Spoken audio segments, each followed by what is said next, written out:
I did a video way back. I think it was last July when I was first starting doing videos.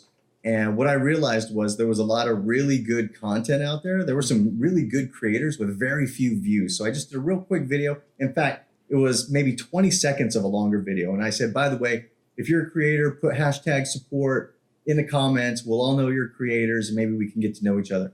That really took off and people started doing their own version of that video. Yeah. And it became a community now known as hashtag support MVC. MVC standing for Motovlogger Community. And my good friend Mary, whose channel is the Geared Raven 72, she put the MVC at the end of hashtag support. So what it's turned out to be is just, it's a lot of people who are encouraging each other to keep making videos, to keep making content, to keep bringing good messages.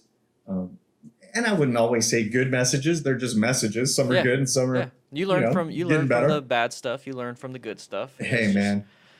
I learned a heck of a lot because I mess up all the friggin' time. That's how we learn. Yep. And then I'm from our talk, man, it just seems like when you screw up, like if I screw up or you screw up, it's like I don't want somebody else to make that same mistake. Yeah. So listen to me. Obviously, they're going to make the same mistake and then be like, oh, okay. And then I should have listened. But we talked extensively about what we do, how we do it, and I absolutely love it, man. I absolutely love it. Absolutely, dude. Your bookcase metaphor analogy, so everybody can understand. Please explain it to the audience. What if I had a bookcase back here? What would that mean? Yes. So, as Dan and I were talking just a little while ago, the way that I see my channel, and a lot of other people may see it the same way, but I think of my channel as a bookcase, and every video is a book in that bookcase. And every now and then you go through the bookcase and you say, man, why do I have that book on there? Maybe you make a change later on down the line. But each one of those books, you are building a bookcase. Mm-hmm. So every video counts.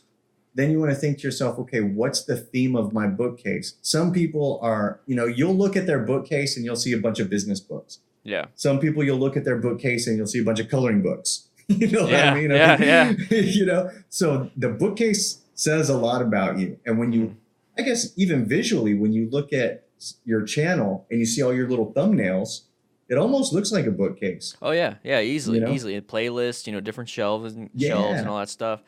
And then we talked about the book. I absolutely love that. Like, what would you put like above that? Because I talk about what I put above it. The whole honesty, integrity, helping others, serving others. I think that came from my firefighting stuff. But like yours is really interesting. It means a lot to me what you put up there. So like, what is your thing? Well, if I had a sign above my bookcase, Dan, it would probably say something like, be not afraid. Okay. Only because with every video that you put out there, you are exposing yourself for maybe it's ridicule or criticism or whatever. You might say something that is wrong in a video. Maybe you're installing lights and you forget to talk about some kind of fuse bypass or whatever. Oh yeah, somebody's going to find that. Someone will find it and they'll talk about it. But you have to think to yourself, okay, if I'm going to be afraid of every little piece of criticism, if I'm going to do, for example, so I did a video on a helmet that has an incorporated Cena Bluetooth system. Mm-hmm. And some of the comments I got were, Cena sucks, Cardo is better.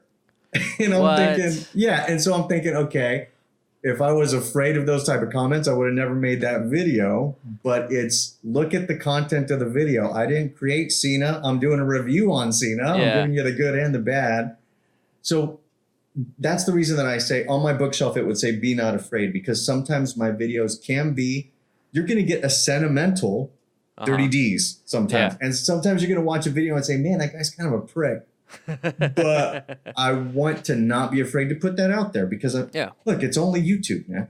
Yeah, and you're gonna find those people that they're gonna do that. I mean, shoot, even if your message is pure 100% like good, somebody's gonna be like, well, you shouldn't do it like that. You should do it like this. Yeah. And it's just their personality. It's where it's their expertise, I guess, their lane or point of view. Their principles are slightly different than yours, but still overlap a little bit.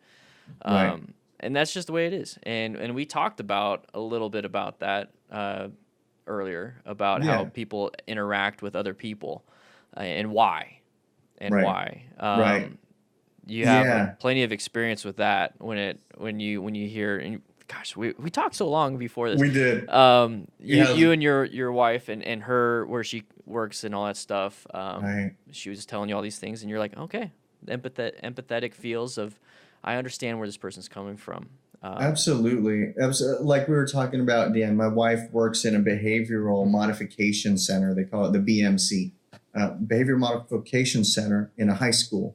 And something that we talk about a lot, and she shares a lot of great stories with me about the kids. And, sometimes they're very loving and sometimes they cuss her out. She's been bitten at work. They sometimes take kids out in handcuffs. And you got to think to yourself, it's maybe the kid isn't bad, but they're acting in the way that they're being treated. Yeah. So they cuss out the teacher because their parents are cussing them out at home. Or they push a kid in the hallway because their parents are physically pushing them at home. And it gives you a whole different perspective, man. Yeah. A whole different perspective. Yeah. My mother, she worked in that field. She was a teacher for 25 years. And then for the last 5 to 10 years, she was a psychologist for troubled kids and stuff at the school.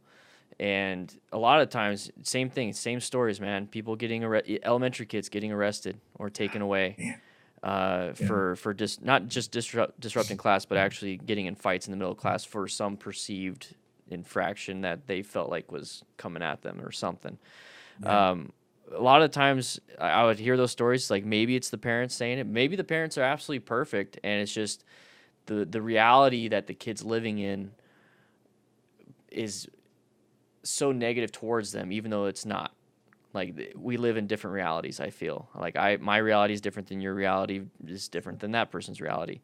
There's the normal reality. There's my reality. I'm not normal. My brain does not work the way it should.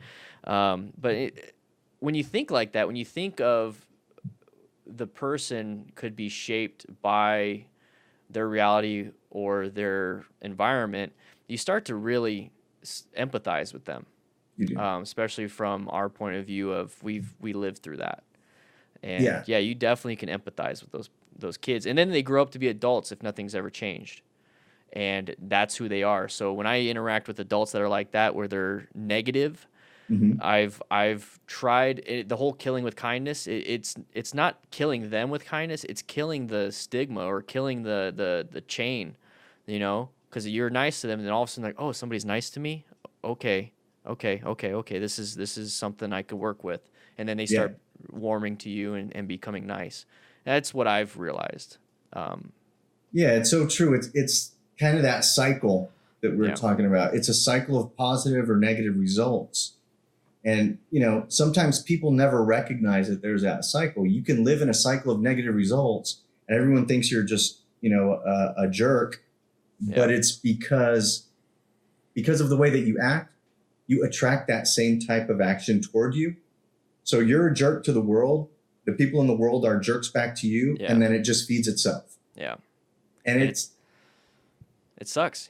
Somebody has to break it, and it's typically the world's not going to break it. The world's going to act the way you give. Like, if you give that, they're going to give it back. Yeah, the world's going to let you be that way because nobody likes an a-hole. Yeah. Right. So nobody does. They're going to be the same way back to you. And then on the flip side, if you're positive and you put positive things out in the world, and it's not mumbo jumbo, man. It's not that whole movie, The Secret. It's not that. It is real. If you're positive in your life, people will be more positive towards you, and that makes you want to continue being positive. Yeah, you definitely do feed on it. And it creates a bigger bubble of positivity. I feel the same way. The same way. It's why I do what I do, and then above your bookcase, that's why you do what you do. Yeah. You and I are both very inclusive when it comes to that stuff, and I like that you're very inclusive with that, with your podcasts or your get-togethers. Yeah. Those live. It's kind of a live recording of a podcast. And Dan, I want to thank you so much for being one of the first big guys to come on there, and man. Letting the other starting creators, the creators who are just beginning, to see that a guy like Dan the Fireman will come hang out with us. We'll let us bombard him with questions. I mean, we squeeze the hell out of you, dude. I hope it didn't feel like an hour. No. But was I it think an hour? It felt like I think it was like I felt like 10 minutes. I thought I was there for 10 minutes. No. We'll go back and look at the tape, man. I think you were there for the entire hour. Yes, and that's I was expecting. That's how good it was, man. That's how good it was. I tell you, I was expecting you to cut out early because I remember us texting, and I said, "Look, I know you're busy, but if you can give us, 10 minutes, 15 minutes." But I'm pretty sure you stuck around the entire time. Yeah, I'm pretty sure it was past 10, 15 minutes because I was having a good time. It definitely was, and